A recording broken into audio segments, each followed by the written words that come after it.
So Ryan, a little while ago, and when I say a little while ago, I have to now premise that, don't I? Because I'm now talking about 3 years ago. So I was maybe going it's to say more that than that could cover eons, given how squirrely time has been post-COVID. Like time, I don't even know what it. time means anymore. Yeah, yeah. Instead of BC, you should have PC, shouldn't you? Which is pre-COVID or post-COVID, maybe. Maybe the problem with Well, PC is that yeah, they're both the it same. also could still be Doesn't really before work, does COVID. it? You're just changing the C. I feel like you're making things more complicated than they need to be, Colin. Hey, maybe we should start this podcast again. Shall we? Let's start. Hey, Ryan. Do you remember a while ago when we started this podcast and Yeah, then it about all 3 years devolved ago. into meaninglessness? Yeah. Yeah, classic. So anyway, I was looking back at some of the episodes, and I used to talk a lot about 7 key strategic questions Mhm. to clients. This was going back a few years ago, and I suddenly thought I need to update those, and I haven't updated those for bloody ages actually. And I thought to myself, yeah, coming, as we're now in 2023, maybe having 7 key strategic questions was a good idea. So I've updated them. So these are Um, these are questions that you would use with clients or business leaders to just encourage them to think a little bit more deeply about their businesses, about like how would yes. you use these? So I would describe these as provocations. So these are for clients, for anybody that's interested really in customer experience to effectively go, does your organization know the answers to these? Okay. So provocative questions like is the English men's national soccer team just not very good? That kind of like really want No, to that get that people thinking. that is called a lie. It was a question. I'm just asking questions over here. That was a lie Okay. phrased in a question.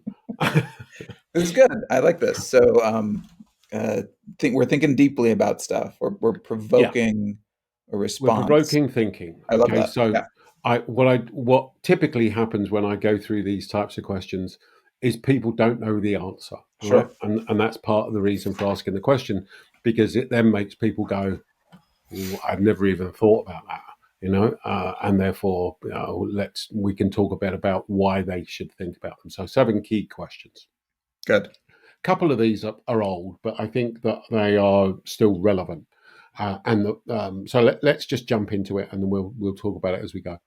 Great. So, put yourself in the sense that you're in an organization and you're looking to improve your experience. Okay, and I'm asking you these questions. Sure. So the first question is an old one, and I've been asking this for 20 years now, um, and not many organizations actually come up with a coherent reply to this still. And the question is, what's the experience that you're trying to deliver? Yeah. Yeah. Most organizations can't answer that question. They, interestingly enough, individually, people can answer the question. So, Oh, when you turn around, so it's a bit like, I mean, let's think about your university at the moment. If you went round and said, well, what's the experience we're trying to give our students? I'm sure all the faculty would give you an answer. Okay. But the interesting bit is that I lay you money that all the answers are different. Yeah. Then they're not. And I also lay you money. It's not something that the organization has agreed upon, and it's a set in a direction that they're trying to head. Yeah. yeah. So I would anticipate that some of these 7 questions, when you ask people, they don't have answers. They don't know. That's not the problem with this one. The problem may be too many answers, kind of not Yeah. coherent, Well, by the coordinated. very nature of it being a strategic question, for me, the answer should also be strategic answer. So Sure. it's an important strategy question, because the danger is if you don't know what the experience is you're trying to deliver, Right. then all the different parts of the organization end up doing something different. So by definition, it's different. And therefore, that's why, in my view, or one of the reasons why you get, customer service doing one thing, marketing doing something else, sales doing something else, and the customer going, I'm feeling the difference between all of these areas. Um, and to give you the example I always use is Maersk line. So we had Michelle Patterson, if you remember, on the Mm. show a little while ago, talking about 5 rules for a successful CX program. And we'll put a link to that in the show notes. Um, but one of the things that we helped Maersk Line define, and they improved their net promoter score by 40 points over 30 months, that led to a 20%, led to 10% rise in shipping volumes, um, was they wanted their customers to feel trust, cared for, and pleased. So in every interaction, it was, we want our customers to say they trust us. They want to say that we feel that Maersk Line care for us, and they want us to say they feel pleased with Maersk Line. Um, and by the way, the interesting thing for me of that is those are also emotions. Right. So it again, typically what organizations say is, I want customers to feel we're convenient or reliable. And I'm not saying those things are bad. And I'm not saying that those things shouldn't be part of the experience you're trying to deliver. I'm just saying that those things tend to be, again, sort of more left brain things. Okay. Yeah. Excuse me. Second key strategic question, and this, so that is sort of looking at the customer. So we know, and again, we've talked about this long and hard in previous podcasts, that the the experience that you give your customers is a derivative of the how customer centric your organization is. So again, key strategic question becomes, how customer centric is your organization? Yeah. And again, we've talked long and hard about our way that we talk about it, which is naive. Are you naive? Are you transactional? Are you enlightened? Are you natural? But defining how, or being able to define how customer centric the organization is as well, and therefore what it would deliver to the customer. Does that make When you sense? ask that question to organizations, do you find that they tend to not know, or that they tend to think they know and are just overly optimistic in answering? Um, Actually, it's quite ironic, really, because I actually find that organizations tend to be more pessimistic Oh, in interesting. their view of themselves. So when you Uh, ask them that question, a lot of them will say, "Yeah, we're not very customer oriented at all." yeah, and I wouldn't say they're overly pessimistic. So it's not like, Accurate you but know, the, pessimistic. yeah, I mean, it's just they're a bit below where they should be, but Oh, they tend to knock themselves more than they potentially should. oh, that's interesting. Um, But if you take, naive organizations are, couldn't care less about customers. Transactional as the majority of organizations. Enlightened is where they start to see that there's a whole thing around customer experience. And natural are the organizations who are naturally focused around focused around the customer. Uh, most organizations, even today, and it's interesting actually because I think that it's going backwards at the moment, um, as witnessed by we're at a 17-year low in customer sat. Yeah. Right. That they're declining in their customer centricity because they're retrenching what they are doing. Yeah. And it's a bit about, part of it, this for me is a bit about leopards don't change their spots. Mm. You know, Yeah. that a lot of organizations are naturally focused around themselves rather than the customer. Yeah. um, and therefore they tend to be more transactional or natural transactional or naive is where I would put them. Okay, those are two fairly common Okay. questions, but I'm now going to hit you with some new strategic questions. And we're going to do a whole show based upon this next question. Okay. Okay. Um, and this is something that where I've interviewed at the beginning of this year. We'll put again a link in the show notes where we had what I call the three amigos, which is me, Joe Pine, and Lou Carbone, who Hmm. have been in this game now for 20 years. Joe actually wrote the first book on this subject, The Experience Economy. Lou wrote, I think, like the second book, which is called Clued In. And I think I wrote the third book. So we've been on many stages together over the years, and we get on well.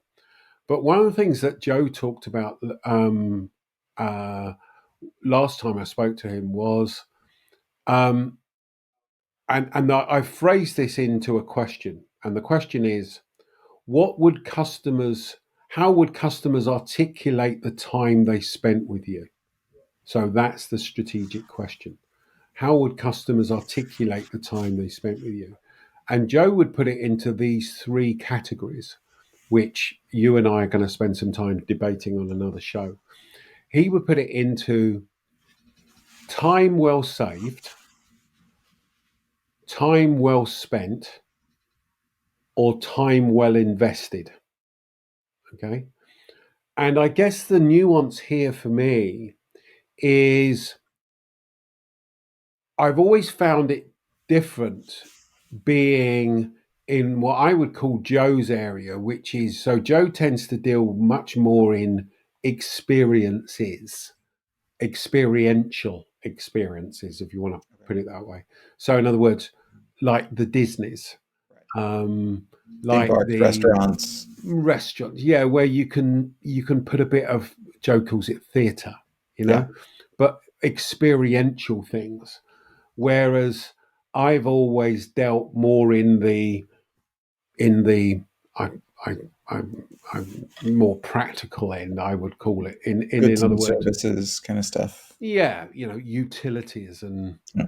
um, um, cable companies and you know I mean, people who uh, think there's no theater in water utilities just aren't looking closely they're enough, not I they're think. not Yeah. they just don't know what they're talking about, do Yeah. they? No, but and I think that's a difference. So what Joe would say here, and I'm not going to rattle on about this too long because we'll say we'll do another show on this. So customer experience, my part of customer experience is more about time well saved. Yeah. Okay, is the customer saying that was time well saved? So in other words, that I had a problem recently with UPS. The amount of time that I've spent trying to sort that out Right. has evoked a lot of negative emotions for me. Okay. Because it wasn't time well spent. In fact, it was completely the opposite of Yeah. that. Second area is, is it time well saved? So, is it time well spent? Is more, it's more like watching a game of football or soccer. It's more like going to the theatre. Is it doing something that I'm enjoying doing? You know, so it's like going to Disney. That's time well spent. And the last one is time well invested, which is, I guess, to a certain extent, what you do, isn't it? Really, when you think about it, you know, On my best days, I hope that's what I'm delivering. Yeah. absolutely, yeah. And maybe you're doing it as time well spent as well. Maybe people are enjoying it, and but No, not if I there's can help it. certainly It's all misery as soon as you enter the door. Like I'll joke around with you afterwards, but yeah, I can no, imagine that is that's an the case. interesting distinction. I look forward to Yeah, debating that with you, and yeah. uh, So just have in your mind. Third one is how would customers articulate the time they spent with you? Would they say it's time well saved? Would they say it's time well spent? Would they say it's time well invested? I guess, or the opposites of those things. Yeah. right, yeah. I was going to say those are Be all framed in terms of positives, which is great. correct. But Yes. when things go wrong, we'll Yes. need to come up with negative framing of those Yes. three for our Yes. discussion. Fourth key strategic question for me is what do customers really want and what drives or destroys value? And again, we've talked about this one long and hard, but I think again it's important. So the interesting one is for me here the interesting bit is the last one was about the time well spent, is what the customer is saying. Okay. What drives value is what the organization would say. Right. Okay. Because you could have customers going, well, that's time well saved. But actually, if that time well saved doesn't drive any value for the organization, then why the bloody hell are you doing it? Yeah. So now, having said that, you could then turn around and go, well, actually, if the customer's saying it's time well saved, then the amount of value that the customer would get from that would actually translate into customer loyalty, and therefore it does drive some Well, form of value. potentially. Like I don't want you to undermine your point here because it's a good one. When I am teaching my MBA students, a lot of times I will draw. In fact, I do this several times a semester, where I will draw a very simple Venn diagram on the board.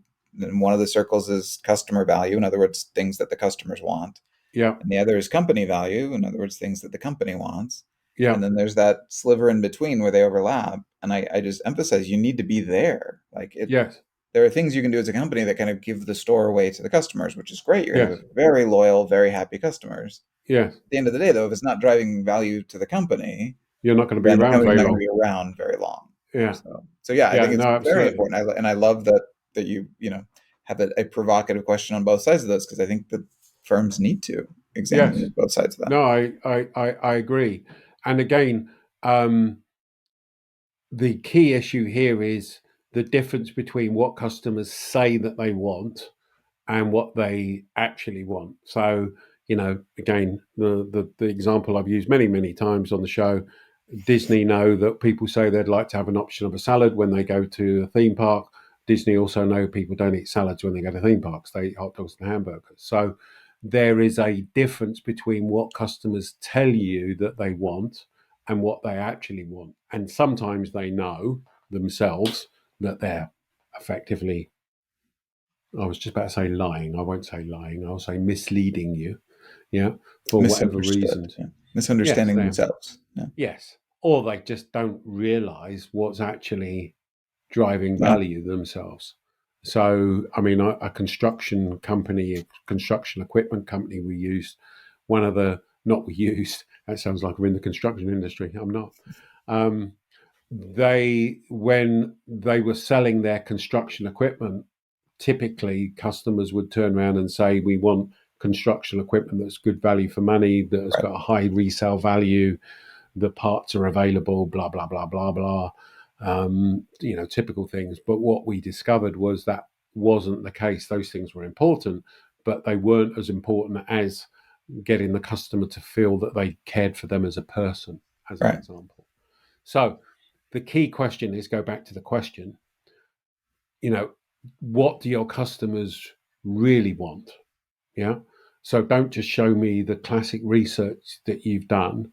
It's the unsaid things. And can you prove again that those things drive value? Does that make sense? Absolutely. Yeah. Okay.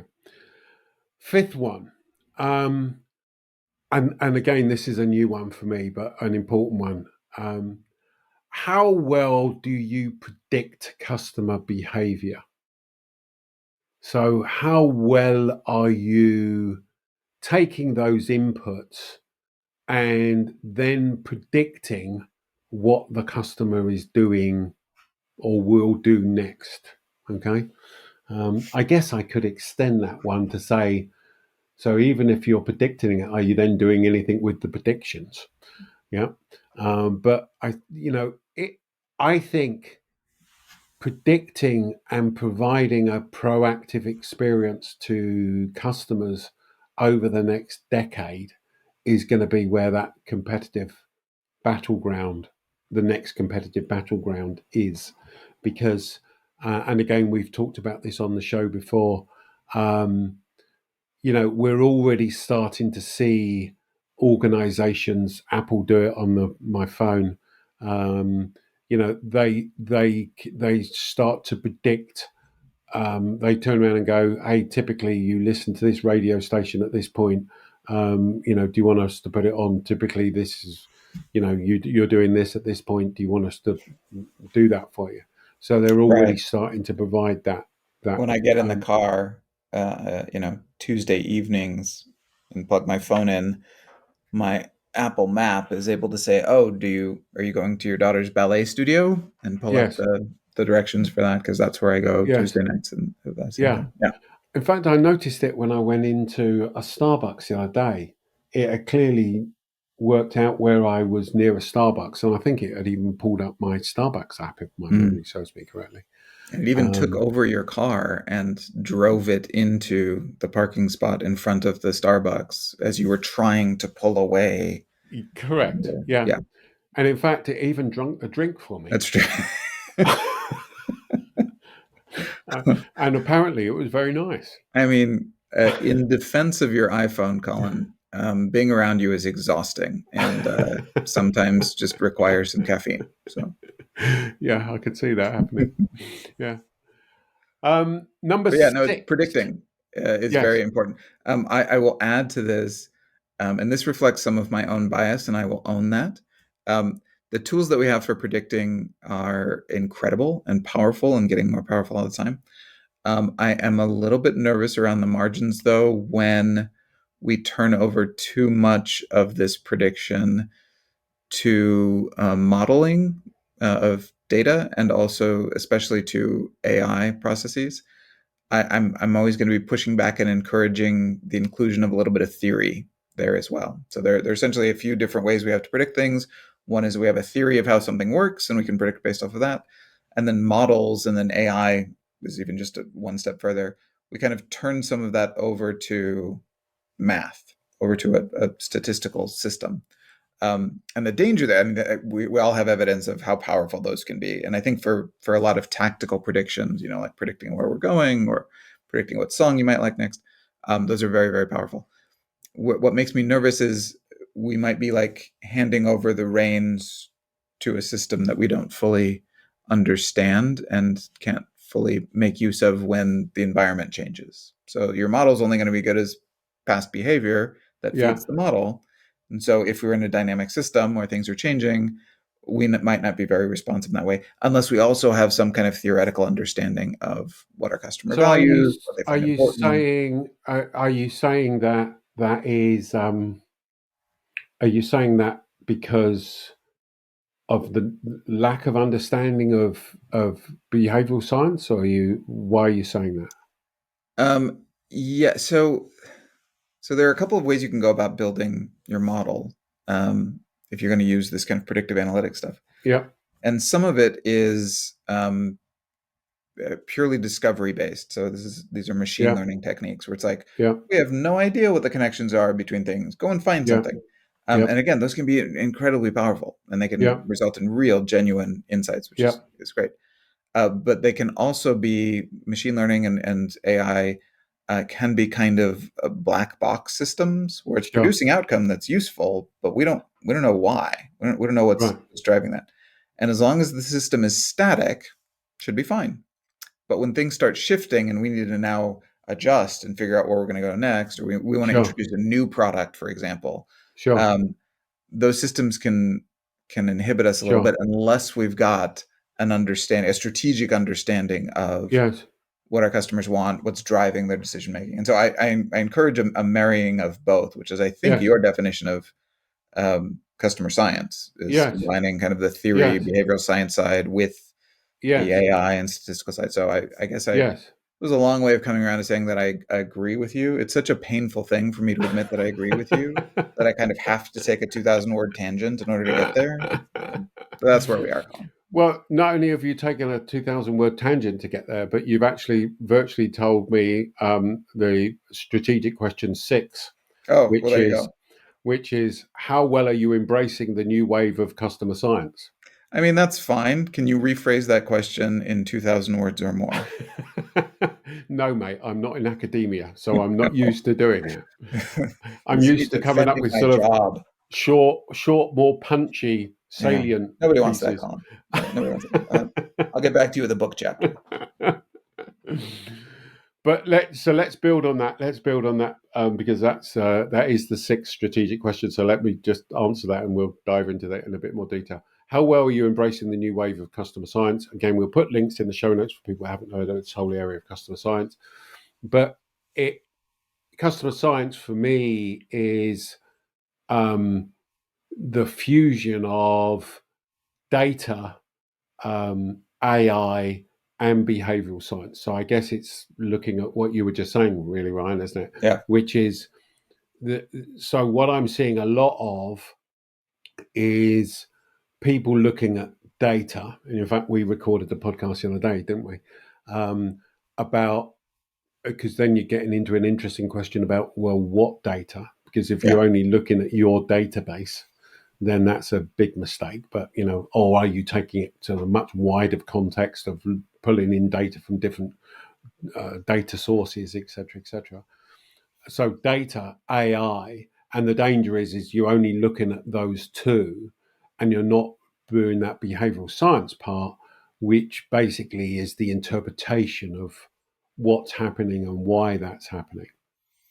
Yeah, and I, as a behavioral science proponent, as somebody who's been working on that side, I will also speak to the weakness of just having a behavioral science approach. If Yeah, you're just looking at it from the perspective of theory, I've seen examples where people can become disconnected from yeah. the reality of it, and so I think combining these three is powerful.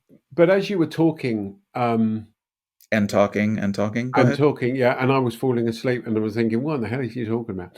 If only I hadn't given my iPhone my caffeine. Oh, It did make me think about in the early days of the Big Bang, the well, we're financial Big going way Bang. back now.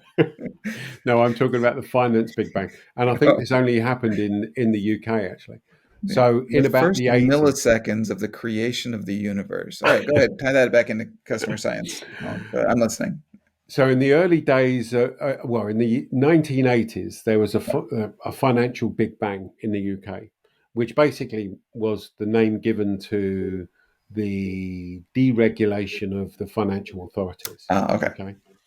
And one of the things that happened was interesting was they started to have um, computers that would say, when this happens, Yeah. do this.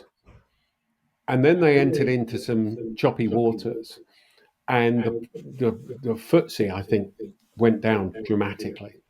And the reason it went down dramatically was because um, they had set the models up to sell the stock when it reached a certain point, and they hadn't made the allowance for these unusual patterns. And so it got to that point, and suddenly everything was bloody sold. So the point I'm trying to make is this, which is I'm sure that this is going to be the case as we get into this prediction. And the really interesting thing that you were saying was that the danger is you can use this stuff to predict what the customer's going to do, but that's under normal Right. circumstances. It's when you get to that 10% where something strange happens and you're misinterpreting customer behavior at that point because that's not necessarily the norm. I didn't realize this one would have so much debate. It's Yeah. No. interesting. I mean, one of the light bulb moments I get out of my students is when I point out the fact that, and again, I'm not trying to dissuade people from models or from AI or from any of that. I think it's tremendously powerful, but Sure. it's always inherently backward looking. It's based on the data that you have. Yes. And that, I'm a marketing professor, and the entire purpose of marketing is disruption. Like Yes. we want things to be different than they are now. We want to introduce new products. We want to change prices. We want to, and so all of this needs to be approached with some caution if you're in a Yes. dynamic Yes. situation. And the Yes. fact is, we all are all the time. So, Yes. No, absolutely. So the seventh one, let's get on and talk about the seventh one. okay. So seventh key strategic question. Um, are the memories you build with customers deliberate? Mm. So are the memories that you're building with your customers deliberate? That's And good. That's got baked in there the fact that you are creating memories for your customers. correct. Just are you aware? Yeah. Are you aware? Are you Yeah. actually doing it as an output? So again, We'll put links in the show notes, but we did a mini series on the whole area of customers' memories. Ryan and I wrote in our book, The Intuitive Customer, which this podcast is based on, basically. We wrote about the fact that memories or customer loyalty is a function of memory. I'm not going to rattle into that whole area again. Go back and listen to that. But most organizations haven't again thought about the memory they are building with their customers, and most organizations, and it's certainly not deliberate, they Right. haven't thought about it. They're creating memories, but they're not deliberate. So any other points? Let me just go back and summarize. Let's hear the 7. So 7 key strategic questions. First one, is your customer experience deliberate? First one. That's wrong, actually. So let me do the first one again. So the first one, what is the experience that you're trying to deliver? Second one, how customer-centric is your organization? Third one, how would customers articulate the time they spend with you? And that breaks down into time well saved, time well spent, time well invested. Fourth one is, what do customers really want and what drives and destroys value? Yeah. Fifth one, how well do you predict customer behavior? Sixth one, how well are you embracing the new wave of change of customer science? And seventh one, are the memories you build with customers deliberate? Okay. So, for me, if you are listening and embracing all the stuff that we're talking about on this podcast, which I believe is where the future of customer experience and everything else lay, then you should be able to answer those questions. My belief is that most organizations, there's probably only, I would suggest, 10% of organizations around the globe that could answer all those questions, in my view. Any other pearls of wisdom from you, mate? No, I mean, in minor defense of organizations that can't answer these questions well, it's easy to understand why. Like we get caught up in doing the job day to day. There are fires to be put out all the time. You got to make your quarterly earnings. You got to write up these reports. So we're naturally focused on what's in front of our noses. So I love this approach of periodically standing back and taking a little mini retreat with some leaders in your office, or taking some time at the beginning of periodic staff meetings and asking some big questions, like really stepping back and thinking about it and giving some room to not be focused on what needs to be done immediately, because you can lose sight of what needs to be done over the next several years. Yeah, and that's a lot of what we do with this, really. As I said at the beginning, it's a provocation, and it gets people thinking, I don't know the answer to that question, and why in the bloody hell is he asking me that question in the first place? And then that engenders a whole series of conversations. So start to answer should England even have a national soccer team? I mean, just good, provocative, thoughtful questions that you may lose sight of if you're too close to something. Yeah, we invented football, mate. Yeah, and notice I called it football. I didn't call it soccer. And then we reinvented football and made it more violent. Yeah, and you play the football where you don't use your feet, and you call it football. No, we're just better at marketing. Makes sense to me.